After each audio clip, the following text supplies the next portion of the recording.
तो दोस्तों यह कहानी बिहार के एक छोटे से गांव की सच्ची घटना है। एक बहुत ही खूबसूरत महिला होती है। उस महिला का नाम था रेनू। रेनू की शादी का लगभग 5 वर्ष बीत चुके थे, लेकिन अभी तक उसको कोई औलाद पैदा नहीं हुआ था। और रेनू की जो पति था वह प्रदेश में रहता था, अपने काम को लेकर एक छोटा सा कंपनी में काम करता था। उसका सैलरी भी बहुत कम था। और जो रेनू थी वह घर पर अकेले अपने एक छोटा सा प्यारा सा देवर के साथ रहती थी।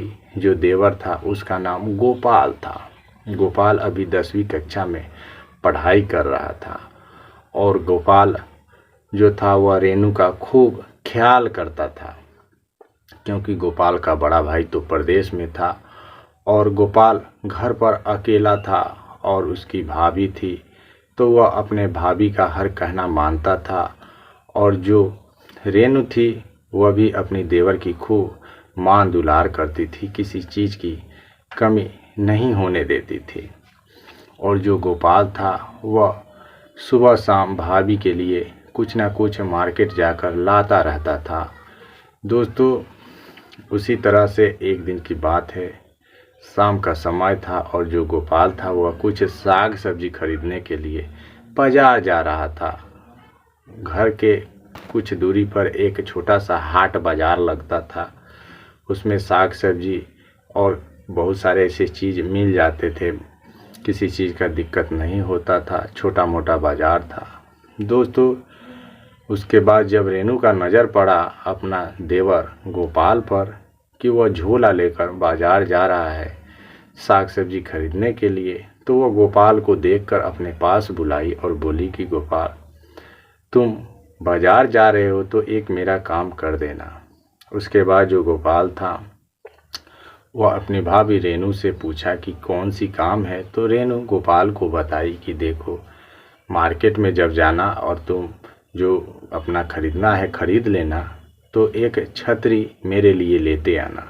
दोस्तों उसके बाद जो गोपाल था उसे रेनू कुछ पैसे दे दिए और उन पैसों को लेकर गोपाल जो था वो बाज़ार चला गया। दोस्तों जब बाज़ार गया तो वह जो भी घर का खाने पीने के चीज़ होते हैं वह सारा चीज़ खरीद लिया, साग सब्जी भी खरीद लिया। और उसके बाद जो उसकी भाभी रेनू बोली थी छतरी लेने के लिए, दोस्तों वह एक दुकान पर छतरी लेने के लिए पहुंच गया। दोस्तों उस समय बरसात का मौसम था और बारिश बहुत तेज़ हो रही थी।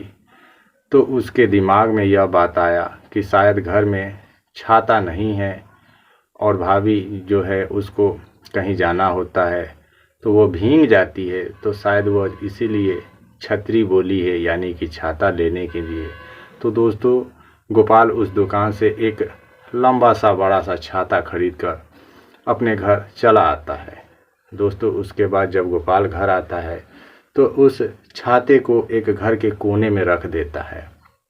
उसके बाद दोस्तों रात होता है तो रेनू बहुत ही प्रेम से लाजवाब खाना पकाती है और अपने देवर गोपाल को खाने के लिए देती है। उसके बाद दोनों वहीं पर बैठकर पेट भर के खाना खा लेते हैं।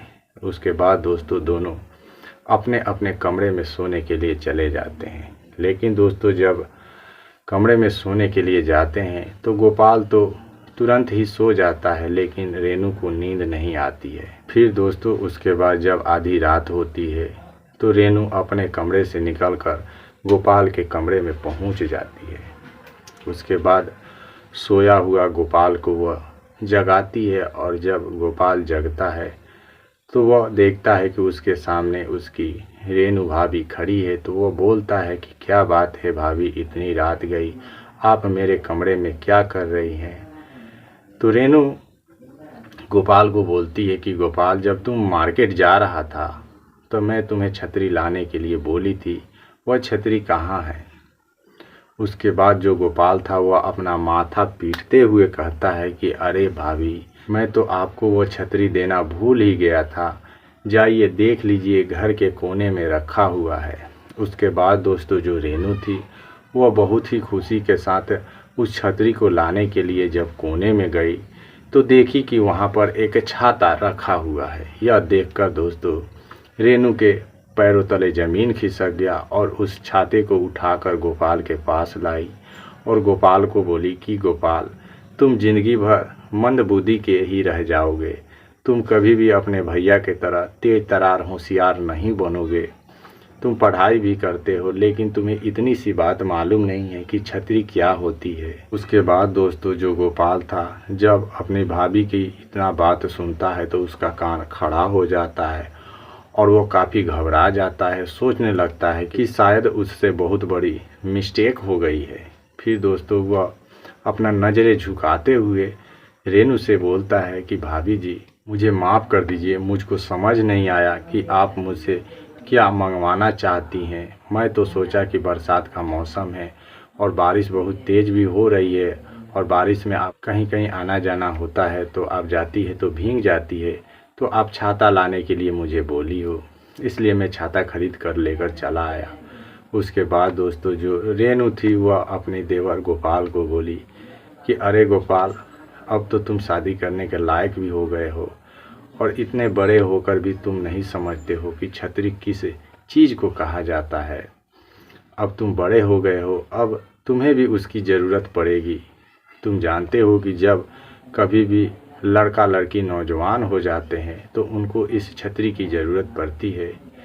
तो गोपाल कहता है कि भाभी, यह छतरी क्या चीज़ होती है मुझे तो कुछ मालूम नहीं है और ना ही मैं कभी इस छतरी का उपयोग किया हूँ। आखिरकार आप क्या बोलना चाहती हैं और क्या मंगाना चाहती थी? आप खुल कर तो बोलिए, मुझे कुछ भी इसके बारे में ABCD नॉलेज नहीं है। उसके बाद दोस्तों रेनू धीरे से देवर गोपाल के कान में जाकर छतरी के बारे में डिटेल से समझा देती है। उसके बाद दोस्तों जो गोपाल था वह समझ जाता है और दोस्तों उसके बाद गोपाल का मन भी बन जाता है और बहुत सारे ऐसे अरमान जो काफ़ी दिनों से दबे हुए थे गोपाल का, वे सब अचानक से एकाएक जग जाते हैं और दोस्तों वह अपने भाभी रेनू के आंखों में देखने लगता है और दोस्तों देखते ही देखते गोपाल और रेनू दोनों एक दूसरे के काफ़ी करीब आ जाते हैं। और दोस्तों उसके बाद जो रेनू थी और जो उसकी ज़रूरत थी वह पूरी हो जाती है और जो गोपाल था उसका भी अरमान पूरा हो जाता है। फिर दोस्तों इसके बाद गोपाल और रेनू दोनों को इस काम की लत लग जाती है। दोस्तों जब भी शाम होता था तो गोपाल मार्केट चला जाता था और जब मार्केट जाता था तो दोस्तों एक छतरी खरीद कर अपने साथ लाता था। अब तो वो छतरी के बारे में जान चुका था कि आखिरकार छतरी होता क्या है।